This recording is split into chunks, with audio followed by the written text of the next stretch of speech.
après-midi et bonne nuit. Bienvenue à cet épisode d'une bonne raison de boire, épisode du 12 avril 2021. J'espère que vous allez bien.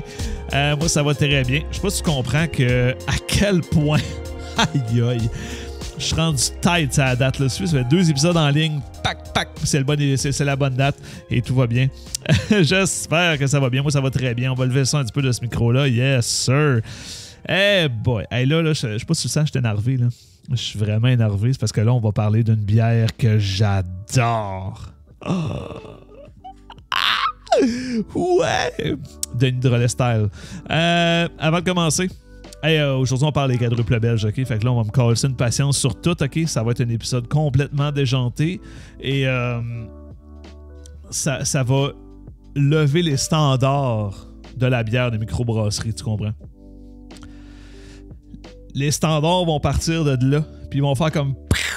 Puis là, tu vas découvrir des affaires malades aujourd'hui, puis tu vas vivre l'apogée de la bière. Tu sais, quand je te disais que les Belges, c'est l'avenir, c'est là, OK?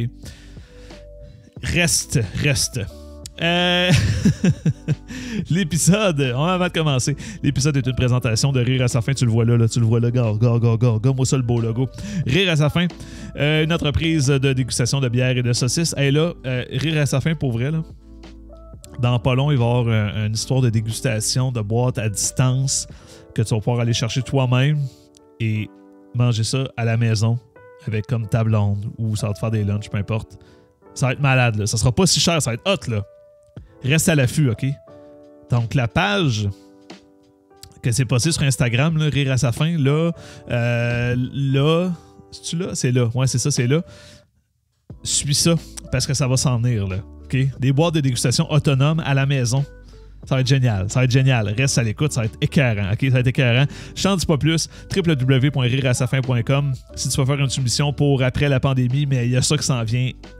Asti, reste à l'écoute, ça va être malade. Sinon, l'épisode est également une présentation de Pibrac. Pibrac Microbrasserie, tu vois tout ça, ce beau logo-là. C'est écœurant, t'as peu là, il voit encore ma face, là. Et voilà. Donc, Pibrac Microbrasserie géniale de Jonquière. Qui est tout indiqué pour les bières belges. C'est des spécialistes de bières belges. Et d'ailleurs, tout à l'heure, ils ont sorti dernièrement. Je fais ça. OK, j'en reviens.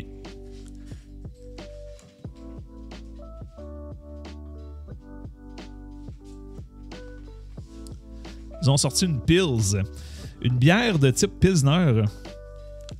On va remettre ça, là. Hey, ça, on l'a vécu ensemble, hein. Ça, à l'audio, c'est le meilleur bout. Le bout qui a juste la musique, puis que moi qui étais parti à mon comptoir chercher la bière parce que j'avais oublié qu'il fallait que je la laisse sur mon bureau de travail. Je suis désolé. Je t'avais dit que ça allait être déjanté, cet épisode-là. Je te l'avais dit que ça allait être déjanté. Je sais pas à quoi tu t'attendais, mais je te l'avais dit que ça allait être n'importe quoi. Donc, Pibrac ont sorti une Pils de style tchèque, vraiment cool, un beau produit. Va essayer ça. Tu sais que j'aime les Pils aussi. J'aime les petites bières tranquilles. Ben là, ils en ont sorti une. J'avais été voir, je vous en avais parlé. Une Pils serait le fun, puis elle était en train de fermenter, puis ils m'en ont pas parlé, les tabarnak. Fait que, ben, c'est ça. Fait que là, ils l'ont sorti, puis ils m'ont... je les ai écrit, je suis comme, ben non, vous avez sorti ça. Mais ils disent, ben oui, t'étais là, on te l'a posé, on t'a gardé la surprise. Mangez de la merde. Je voulais le savoir, j'étais là pour les scoops, esti. C'est pas vrai, je les adore. Microbrasserie, Pibrac, allez acheter leurs produits, sont géniaux. Ils sont vraiment bons. La Pils est bonne, mais tous leurs autres produits sont excellents aussi. Allez, cherchez ça. Aujourd'hui, on parle de quadruple belge. Tu vois, je vais mettre ça. Si je le mets ici, on le voit dessus. Non, on le verra pas. Je vais le mettre là. J'ai tout le temps peur de péter mon verre. C'est ça qui est épouvantable là-dedans. C'est stressant. On parle des quadruples belges aujourd'hui. Ça paraît-tu que je suis comme excité là, puis que je vis un moment là, en ce moment. J'ai comme beaucoup de choses going on dans mon corps. Quadruple belge, j'adore ce style-là. C'est mon style de bière préféré. Peu de quadruple belges sont très très bonnes. Mais quand j'en trouve une bonne, c'est la bière qui me donne le plus d'extase dans ma vie. C'est ce qu'on parle aujourd'hui. Quand on parle de quadruple belge, on parle de quoi? On parle d'une bière à 10% d'alcool ou plus, règle générale. On parle d'une robe sombre, d'un brun foncé, quasi noir parfois, mais souvent brun foncé, trouble. On parle de saveurs, encore une fois, de fruits confits, d'épices, mais ma foi du bon Dieu, encore plus que d'habitude. Tu vas comprendre pourquoi. Mais là, parlons de quadruple belge. Parlons-en. C'est quoi l'histoire de ces bières-là? Là, évidemment, on commence à connaître l'histoire des bières belges. Hein? Là, je les ai passées en revue, une après l'autre. J'ai plus grand-chose à dire là-dessus. À part pour te dire que les quadruples belges, en fait, ont vu le jour dans l'abbaye de Koningshoven. Koningshoven, en fait, c'est aux Pays-Bas. Hein, bizarrement, une quadruple belge qui a vu le jour dans une... qui n'est pas en Belgique. Donc, quadruple belge, mais pas en Belgique. Tu le pognes-tu le niveau? Donc, l'abbaye Koningshoven aux Pays-Bas. Et ça a vu le jour, tenez-vous bien, en 1991. C'est un style de bière qui est plus jeune que moi. C'est quand même incroyable, pour vrai. C'est pas, tu sais, les bières belges, on est habitué à entendre ça des années 1600, 1700. Là, on est 1991. Moi, je suis né en 1990. Et ce style de bière-là n'existait pas encore. Et c'est l'abbaye Koningshoven. Merci à eux d'avoir inventé ça. Donc, en voulant repousser les limites de la bière, ils sont arrivés avec ça. Et la bière, en fait, originale qui découlait de ça, c'est la Trappe quadrupelle, donc qui est la première quadrupelle au monde. C'est elle, donc la Trappe. Donc, il va faire référence à Trappist et tout, hein, évidemment. Bon, voilà. Donc, c'est la première quadrupelle au monde, c'est elle. Et bizarrement, j'ai jamais goûté encore. Je ne sais pas si elle est disponible à la SAQ. J'aurais dû faire mes recherches là-dessus. Mais je suis très curieux de savoir qu'est-ce que ça goûte. Ben, voilà. Et comment on va faire ça? Un peu comme la double belge, on va aller chercher probablement pour plusieurs du sucre candy qu'on va faire caraméliser, mais aussi du malt torréfié pour celle-là. Et quand on parle, ça j'en ai pas parlé beaucoup dans les autres épisodes, mais originalement, ok, j'irai pas dire que c'est ça, c'est le cas pour toutes les bières de ce style-là. Mais quand on parle de double, triple, quadruple belge, dans le cas de la quadruple belge, c'est qu'on utilise 4 fois plus d'ingrédients que la bière belge normale, dite normale. La simple, entre guillemets, hein, comme on disait aux autres épisodes, ça n'existe pas vraiment. Une simple belge, mais admettons que ça existe. Donc, 4 fois plus d'ingrédients. Ce qui veut dire 4 fois plus de malt que la dose de référence. La référence étant la simple, entre guillemets, belge. 4 fois plus de houblon que la dose de référence. Évidemment, la quadruple belge va être un petit peu plus amère, mais ça reste quand même pas une saveur dominante. C'est juste que le côté aromatique du houblon va prendre 4 fois plus de place. Mais c'est pas 4 fois plus que New England IPA, on s'entend. C'est 4 fois plus que pas grand-chose. Mais c'est quand même 4 fois plus. Mais c'est ce qui va donner à ces bières-là, ma foi, une explosion de saveur du calice. C'est ça qui va être génial. Ça goûte. Mes amis, une bonne quadruple belge, ça goûte. Puis c'est tough à boire. Ça se laisse pas boire. Oh, que ça se laisse pas boire. Ah, que c'est tough. Là, oui, je la regarde depuis tantôt. J'ai hâte de la boire. Qu'est-ce que j'ai hâte. Mais c'est une explosion de saveurs. C'est beaucoup, beaucoup, beaucoup de saveurs. Évidemment, au niveau des levures aussi, ça y va. Et quand on dit 4 fois plus de malt, ben, ça donne plus de sucre. Et plus de sucre donne plus d'alcool. Et c'est pour ça qu'on va avoir un taux d'alcool plus élevé. Bon. Là, on va l'ouvrir la Christie de bière, je suis tanné. Cette semaine, on boit la 10e avenue. Hein, j'en ai parlé. Christy que j'en ai parlé de ce bière-là au podcast. La 10e avenue de la microbrasserie. La souche,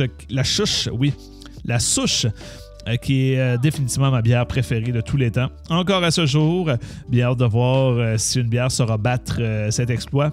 Mais voyez la canette. Elles sont belles, leurs canettes. Hein? Elles sont vraiment belles. Des beaux dessins qui représentent le quartier Limoilou, hein, ici, pour ceux qui habitent Québec. Mais quelle géniale bière! On a un format 473 ml qui titre à 10% d'alcool. Fait intéressant. Leur version bouteille titrait à 11,9. Et une microbrasserie qui titre à 11,9, c'est réglementaire, mais souvent ça veut dire plus que ça. Parce que l'ancienne 10e avenue, tabarouette que ça me défonçait la gueule. J'étais sous. C'était pas 11,9, c'était probablement 14,15. Là. Soyez honnêtes. Guys, la souche, soyez honnêtes. C'était pas 11,9. Impossible. Impossible. Ah, je t'ai défoncé cette bière-là. Mais là, en la mettant en canette, ils l'ont mis à 10%. Ils l'ont baissé un petit peu. Elle est toujours aussi bonne. J'ai goûté. Inquiétez-vous pas. On nous dit une ale brune forte de style belge. La levure lui confère des notes fruitées, de dattes et de prunes et épicées. Ah ben voilà. Sa finale est sèche, légèrement sucrée et réconfortante, goût et arôme évolutif. Possède un potentiel de garde, donc on peut la faire vieillir, cette bière-là. On peut définitivement. Santé. C'est écrit santé. En tout cas, c'est niaisage, je vais le montrer à la caméra. Donc, leur grande ligne, bière forte, fruits confits et réconfortante. C'est excessivement réconfortant, c'est vrai. OK, c'est le mot. Souche de levure, trappiste et qui donne des fruits confits. Et au niveau des ingrédients, eau, orge, houblon, sucre et levure. Et ben voilà, donc sans trop de détails de plus. Mais tu sais ce que ça veut dire hein, quand on est rendu, c'est qu'on va l'ouvrir calife et on va regoûter. Encore une fois, cette douce bière que j'adore cette bière. Et ben voilà, allons-y. Donc. Et voilà, une belle grosse mousse. On s'attend pas nécessairement à des énormes mousses de ces bières-là, mais voyez, elle a bien moussé. Ce que j'aime particulièrement de celle-là, vous le voyez un peu aux vidéos, là, il n'y a pas de elle n'est pas vraiment trouble, hein? Elle est assez translucide. C'est assez impressionnant pour celle-là. Donc, d'un brun, mais très, très, très translucide. C'est quand même funky. C'est cool. C'est quand même cool. Mais un beau collet de mousse là, qui s'estompe lentement. Très lentement. Très lentement. Vraiment cool. Allons-y au nez. Là, c'est parce que là, je vais faire semblant que je découvre la bière, mais je la découvre zéro. Là, je la connais très bien, mais allons-y. Ah, ça rappelle les beaux souvenirs. C'est d'un... Moi, j'ai toujours trouvé que cette bière-là... je vais écouter, là, mais j'ai toujours trouvé que cette bière-là, l'espèce d'amalgame de fruits confits, de prunes, de dattes, mélangée avec son côté épicé, allait chercher une touche un peu érable. J'ai toujours trouvé que cette bière-là goûtait légèrement l'érable. Mais l'érable sucré, là, pas l'eau d'érable là, que certaines bières à l'érable vont te proposer, mais l'eau sucrée un petit peu. Pas l'eau sucrée, excusez-moi, l'érable sucré. J'ai toujours trouvé qu'elle goûtait un peu ça. Et c'est ce que j'adore particulièrement de cette version-là. C'est une quadruple belge très goûteuse. Souvent, les quadruples belges sont plates un peu. J'en ai goûté plusieurs qui m'ont laissé sur ma soif, que je trouvais trop légère, trop mince, trop blah. Mais la 10e avenue ne m'a jamais déçu. Même en la ressortant avec 2% de taux d'alcool de moins, probablement comme 4-5, là, mais à 10% d'alcool au lieu de genre 28, là, elle était toujours très bonne. Donc ça, c'est un avantage. Mais tu sais, vous voyez, c'est vraiment une belle bière, là, bien translucide. C'est fou comment elle est vraiment filtrée. Elle n'est pas... vous me voyez bien en arrière, là, vous voyez bien la main, ceux qui sont en vidéo, là. C'est assez impressionnant. Bref, on va goûter, là. Je suis plus capable, j'ai ça devant moi. Je peux pas en boire. T'as peu. On va boire. Allons-y.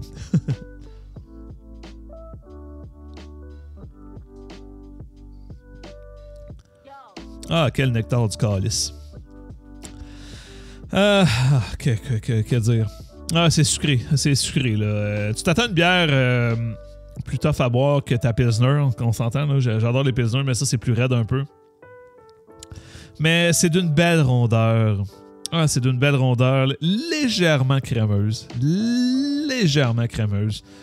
Mais d'une belle rondeur qui prend la place en bouche, mais prend beaucoup de place en bouche. Mais sans déranger.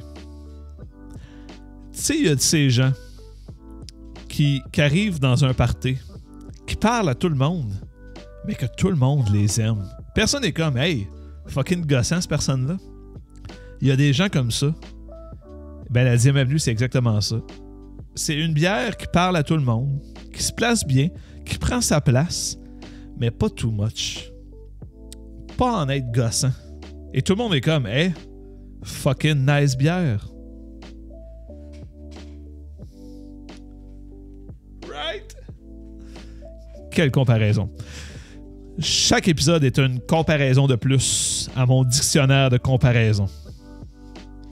On repousse les limites des comparaisons. Non, mais quelle bonne bière. Moi, j'ai vraiment ce petit côté érable. On dirait que je suis seul à le goûter, mais calide que j'aime ça. Une belle finale qui me fait vraiment penser à une espèce de un beau biscuit à Noël.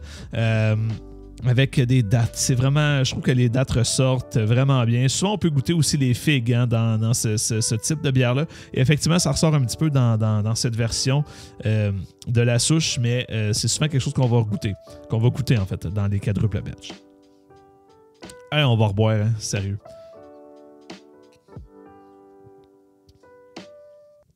Ah, que c'est génial. Quelle bière. Quelle bière. Mon style préféré, sans équivoque. Je suis content qu'on en parle aujourd'hui enfin. Hein. J'en ai parlé en masse de cette bière-là, mais de ce style-là. De la bière pesante. Là, on s'en va pas tant dans la période de ça. Hein. On s'en va dans une période de bière plus légère, mais ça je trouve que ça close bien. D'un, cette série d'épisodes sur les bières belges, mais de deux, cet hiver, ce début de printemps, mais cet hiver hein, qui a été difficile, on finit bien ça avec une belle 10e avenue. Tu sais, je sais. C'est qui le cave? Ah ben c'est pas moi certain, parce que je bois ça. Voilà. Quelle bonne bière. Je vous la conseille fortement si tu veux goûter ce qui est à mon avis, à mon humble avis, là, okay? J'ai pas la vérité infuse, mais la meilleure quadruple belge que je connaisse, c'est elle. J'attends encore d'en voir une aussi bonne, mais c'est elle. Le problème, c'est que si tu goûtes elle, après ça, ça devient ta référence et toutes les autres sont un petit peu moins bonnes. Ceci étant dit,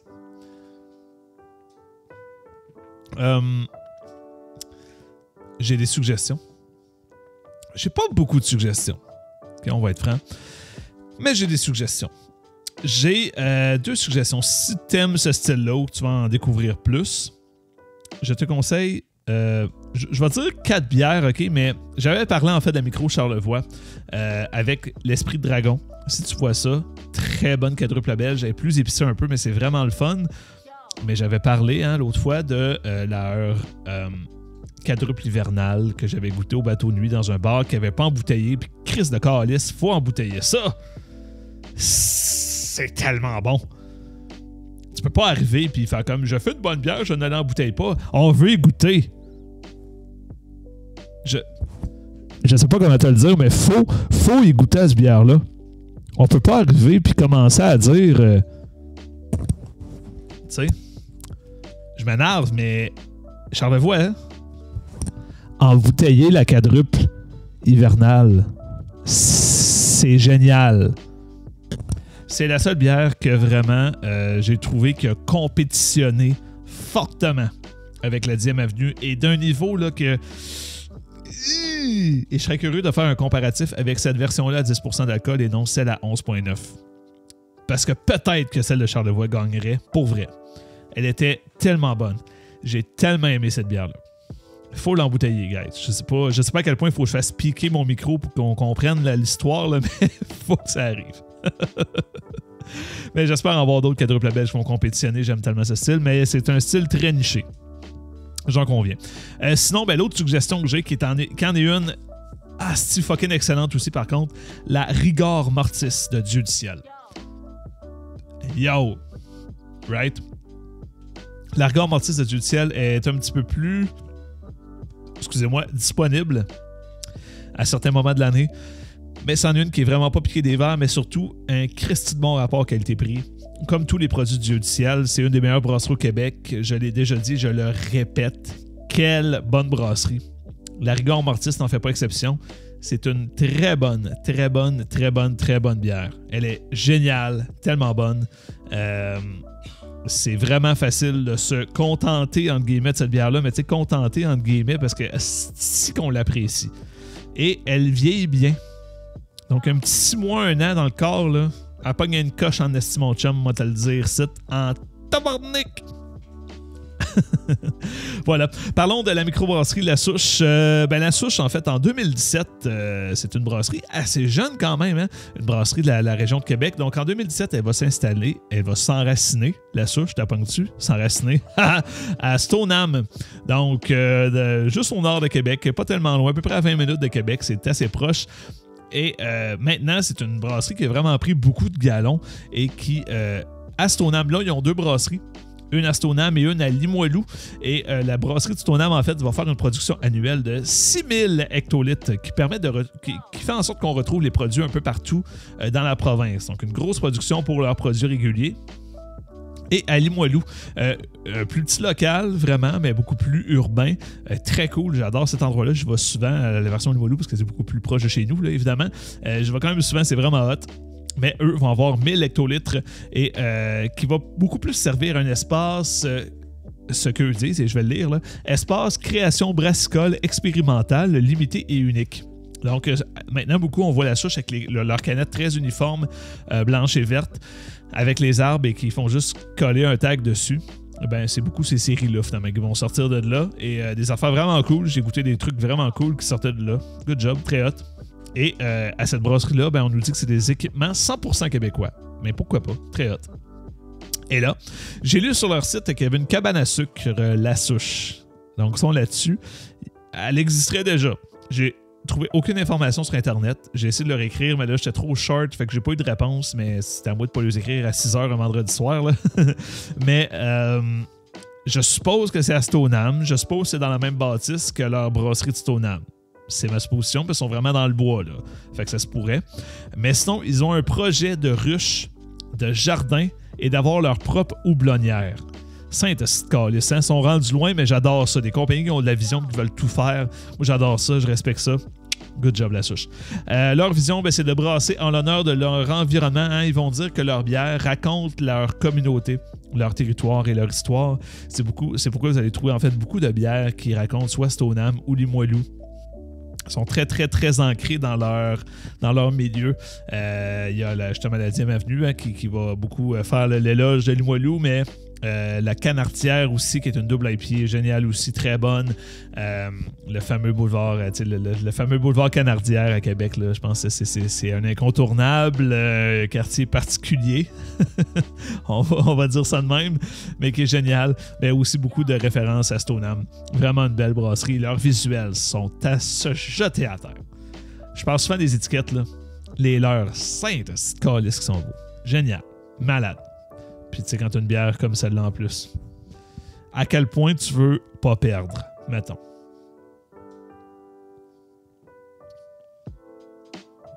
Ah, c'est génial. Tellement bon. Voilà. La question de la semaine. Je ne serai pas chanteur, mesdames et messieurs, rassurez-vous, je ne ferai pas la voix l'année prochaine. Visiblement, je ne serai pas pris. Mais la question de la semaine, c'est pourquoi les canettes explosent? Bonne question. Pourquoi les canettes explosent? En fait, une raison principale et une raison secondaire. La raison principale, c'est qu'on va mettre un produit dont la fermentation n'est pas terminée.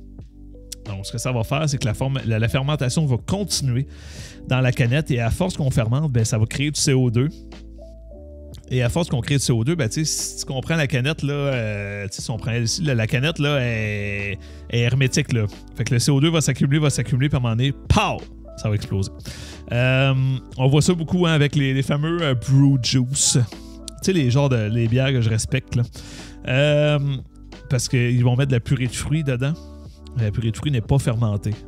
Puis c'est pour ça qu'ils vont dire comme ça serait le fun que tu la consommes dans les 23 minutes après que tu l'aies acheté parce qu'elle va exploser. C'est assez dangereux parce qu'ils mettent, c'est ça va continuer de fermenter en malade puis ça va juste se péter. Je respecte pas ce style de bière-là, j'ai ça. C'est sûrement très bon, là, mais c'est pas de la bière. On me calisse patience avec ça. Mais il peut y avoir aussi une trop grande quantité d'oxygène tout simplement dans la canette et ça juste, ça arrive des fois qu'on reçoit des bières dans les magasins. Et que déjà, la canette, là, on le sent, tu sais, comme, ben là, elle est ouverte, là, vous allez me dire, mais tu sais, tu vois, t'entends, là, la canette se fait aller. Il y en a même des fois du low fill, ça va être un peu ça, tu sais, elle est comme mollasse un peu. Mais il y en a qui arrivent dur, là, puis ça en est dangereux. Ça arrive des fois qu'il y a des boîtes de 24 canettes qui sont tous très dures et que, là, à un moment donné, se mettent à péter une après l'autre. Pour l'un et l'autre des problèmes, souvent c'est une fermentation qui a mal fini ou en tout cas, tu sais. Fait que c'est ça, c'est juste pour ça. C'est assez c'est complexe puis pas en même temps, là, mais c'est que la fermentation n'est pas finie, ça continue de fermenter, puis là, la canette, elle gonfle. Ou il y a eu un problème à l'encanage, trop d'air dedans. Et ça marche pas, mais tu sais, une canette qui a trop d'oxygène dedans, la bière va oxyder aussi. Fait que c'est pas l'idéal, là, mais si une bière explose ou qu'elle est sur le bord d'exploser, en aucun cas, je dis aucun. On va y aller avec la majorité. Là. En aucun cas, la bière, elle n'est pas safe. Elle n'est pas sécuritaire à boire. Tu peux la boire sans problème. Souvent, même, la bière va être très bonne. C'est juste que si tu la laisses aller un peu trop longtemps, surtout à température pièce, ben là, pow, ça va exploser. Parce que quand tu mets au frigo, la température entre 0 et 4 degrés va faire en sorte que la levure va pas mal arrêter de travailler, pas mal complètement.